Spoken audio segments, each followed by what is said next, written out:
Ngayon po, ang lulutuin natin ay ginisang pechay with pritong bangus. Ang mga sangkap na gagamitin natin ay bawang, sibuyas, mantika, bangus, piprito mamaya, patis, kalahating nor cubes panimpla para wala ng bechin. Pechay, pinaghiwalay ko ng ang dahon, kamatis. Ito yung dahon ng pechay. Ngayon po ay iprito muna natin yung isdang bangus. Maglagay tayo ng mantika sa kawali. Yung sakto lang pang prito. Yan, iprito na po natin.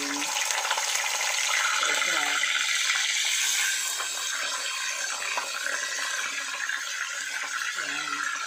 Ang sikreto po ng pagpiprito ng bangus para hindi matalsik ay huwag nyo tanggalan ng kalitsit. Prito lang natin, hintayin natin maluto. Ayan, naprito na po natin yung bangus. Magsisimula na po tayong mag-isa. Lagyan na natin ng mantika. Kunti lang din. Mga isang kutsara lang yan. Lagyan natin ng bawang. Isunod na natin ang sibuyas.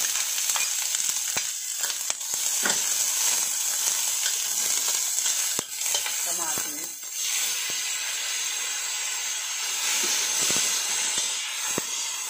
Halo-haloin lang yan. Lagyan ng kalahating nosit. Pampalasa. Para hindi na mag-bake yung mamaya. Sabay na natin yung pampalasang patis. Mas maganda yung pampalasa. Sinasagay sa isa. Palambutin muna natin ang konti yung kamatis. Takpan muna natin. Tingnan po natin. Ayan, nagisa na po siya.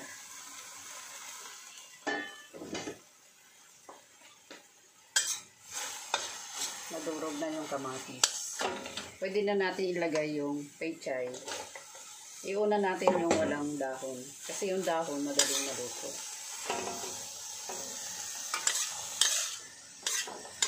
Haluin lang natin. Lagay ng konti.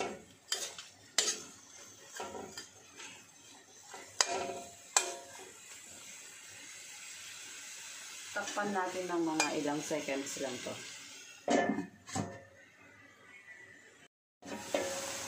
Ayan. Isa na po siya. Lagay na po natin yung dahon.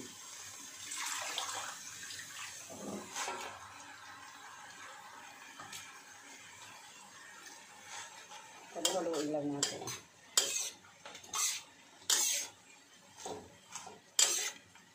Igisa rin natin ng konti yung dahon. Ganyan lang, kasimple. Ginisang pechay with pritong bangus.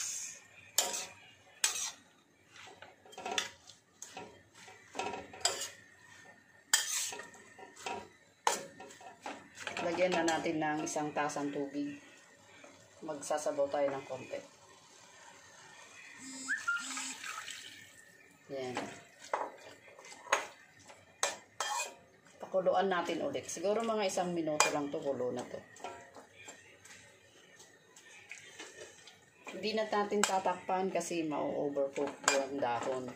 Ganyan lang hintayin natin makulo. Kasi lagay na yung prito. Ayan po, kumulo na yung ginisang pechay. Tikman muna natin. Kung kulang yung lasa, lagyan natin ng asin. Lagyan po natin ng kunting asin. Kalahating kutsarita lang. Kasi medyo matabang.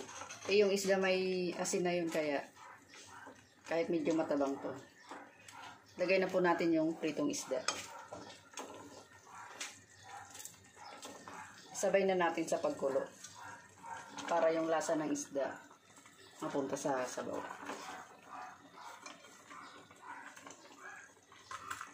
Ganyan lang kasimple. O, diba? Ginisang pechay na may pritong bangus. Pakuluan natin ng ilang minuto lang yun. Para yung lasa ng prito masama sa gulay.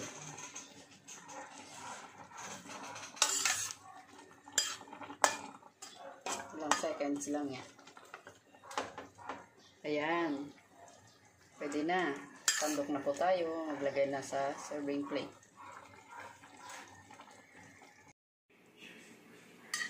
Ito na po yung ginisang pechay with pritong bangus.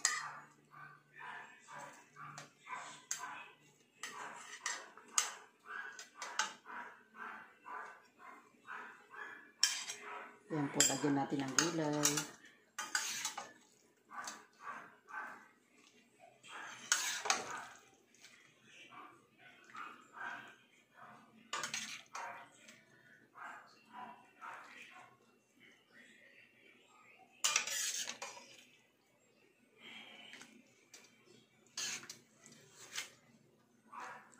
Ayan po, ready na po.